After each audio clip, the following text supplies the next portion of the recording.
300 медикам республики пересмотрели размер доплат за ночные дежурства. Это стало возможным после того, как они обратились в профсоюз. Ситуация возникла в 14 районных больницах. Какие еще гарантии предусмотрены отраслевым соглашением между Минздравом Башкортостана и республиканской организацией профсоюзов работников здравоохранения, обсудим с председателем организации Раулем Халфиным. Рауль Магруфович, здравствуйте. Здравствуйте. Ну, давайте начнем с ситуации по ночным дежурствам. В чем была суть и почему не соблюдалась? Смысл в том, что отраслевое соглашение как раз между Министерством здравоохранения, Ассоциацией работодателей, главных врачей республики и нашим профсоюзом работников здравоохранения определило основные критерии для оплаты труда, для условий труда, для социальной поддержки работников отрасли в нашей республике.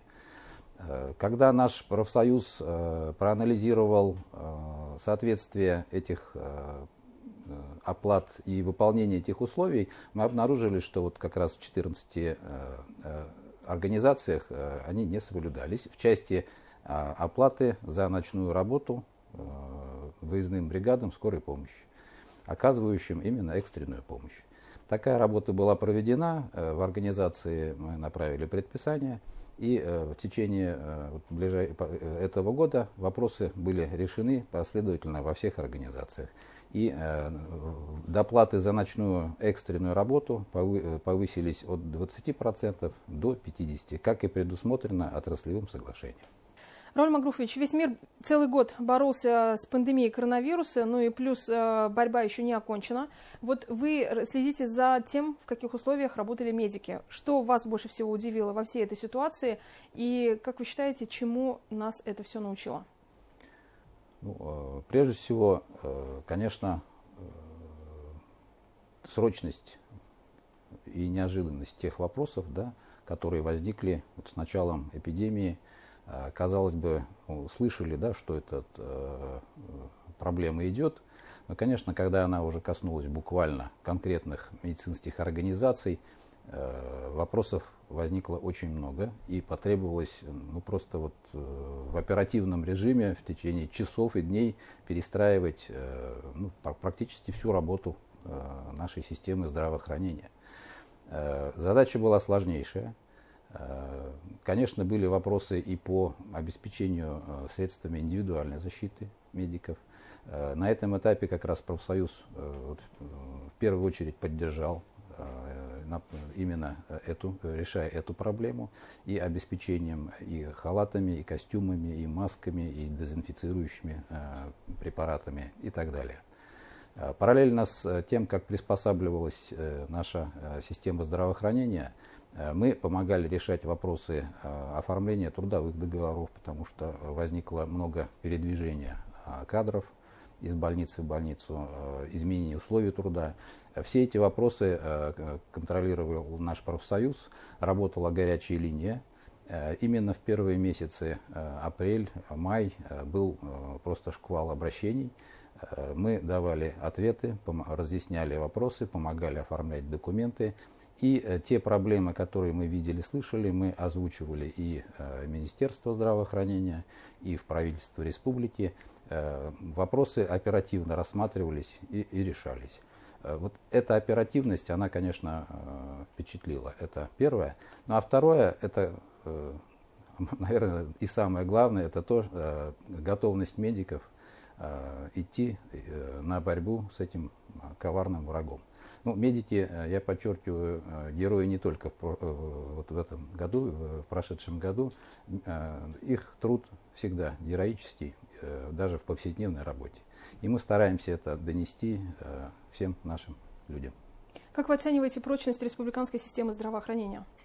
Ну, это испытание как раз показало, что прочность есть, запас есть. Именно в нашей республике система здравоохранения достаточно устойчива. И я уже говорил, вот, оперативно перестраивается и готова.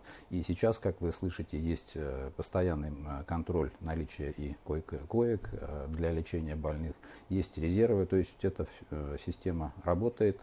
И важнейший вопрос, конечно, как раз кто работает в этой системе, это вот наши медики. Решались вопросы и с обучением, и с временным трудоустройством. Наши медики выезжали помогать и в другие регионы, то есть работы хватало, ну, ее много и сейчас на данный момент. Вот вы уже отметили, какие чаще всего обращения поступали год назад, когда пандемия только началась, а что сейчас в топе по обращениям со стороны работников здравоохранения?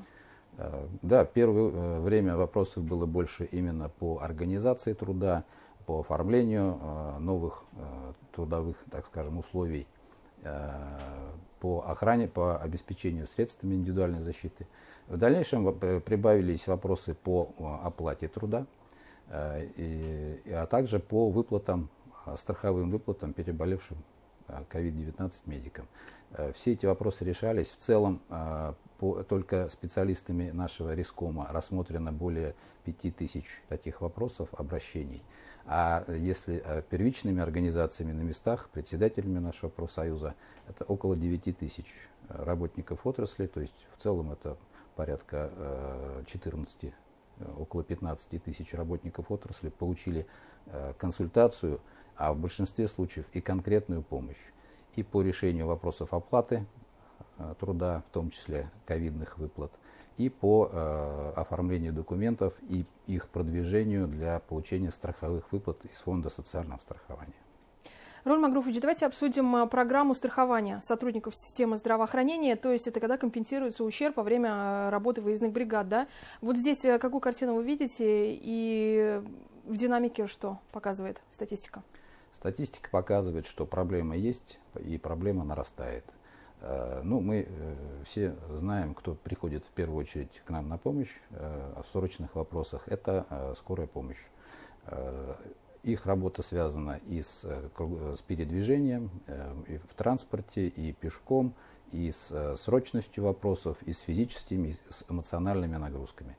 И, к сожалению, растет количество нападений на работников выездных бригад. Понимая всю эту статистику, наш Риском принял решение поддержать работников выездных бригад скорой помощи. И за счет профсоюзного бюджета мы застраховали всех работников выездных бригад республики. Это более 2700 человек.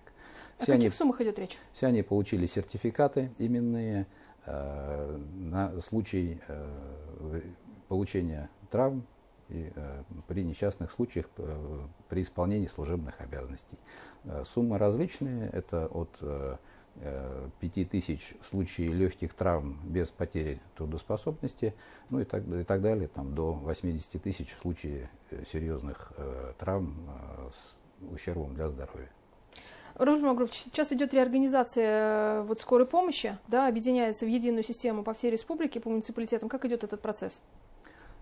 Процесс идет постепенно, по округам.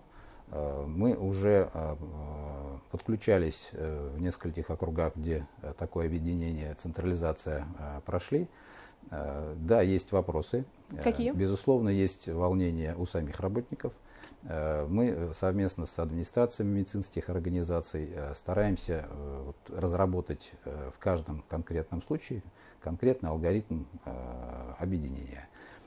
Как раз заранее проверяем все возможные изменения в условиях труда, в оплате труда, и заранее их озвучиваем перед руководителями медицинских организаций.